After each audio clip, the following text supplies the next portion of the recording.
అమలు చేస్తుంది. బాలల ఉచిత సహాయ నంబర్ 1098. ఎవరైనా ఫోన్ చేయవచ్చు.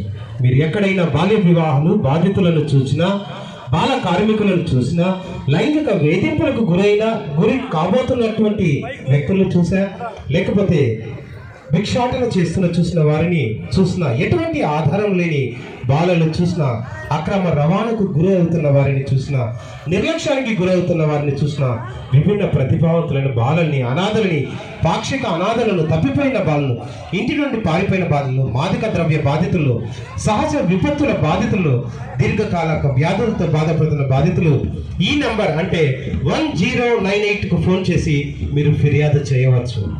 ఈ శకటం ద్వారా ఒక బాల్య వివాహం జరిగే ప్రదేశంలో పనిచేస్తున్న ఒక బాల కార్మికుడిని, లైంగిక వేధింపులకు గురవుతున్న బాలుని మరియు బాల్య వివాహ బాధితుల్ని చైల్డ్ హెల్ప్ లైన్ 1098కు ఫోన్ చేయగానే వారిని మిషన్ వాత్సల్య పథకం ద్వారా వారు రక్షింపబడతారు. అలాగే women help line 181, women help line 181కి కూడా మీరు ఎవరైనా ఫోన్ చేయవచ్చు. మీరు ఎక్కడైనా సమస్యలతో సతమతం అవుతున్నా, మహిళా రక్షణ కొరకు, గృహ హింస, పనిచేసే చోట లైంగిక వేధింపులు గురి అవుతున్నా, యాసిడ్ అటాక్స్, అలాగే ఈ మధ్య టీజింగ్కు గురవుతున్నా, లేకపోతే మానసిక సమస్యలు ఉన్న, ఆరోగ్య సమస్యలతో సతమతం అవుతున్నా, మీరు తప్పక వరకట్న వేధింపుతో సతమతం అవుతున్నా, మీరు తప్పకుండా 181 నంబర్కి ఫోన్ చేసి మీరు పరిష్కారాన్ని పొందవచ్చు. ధన్యవాదాలు.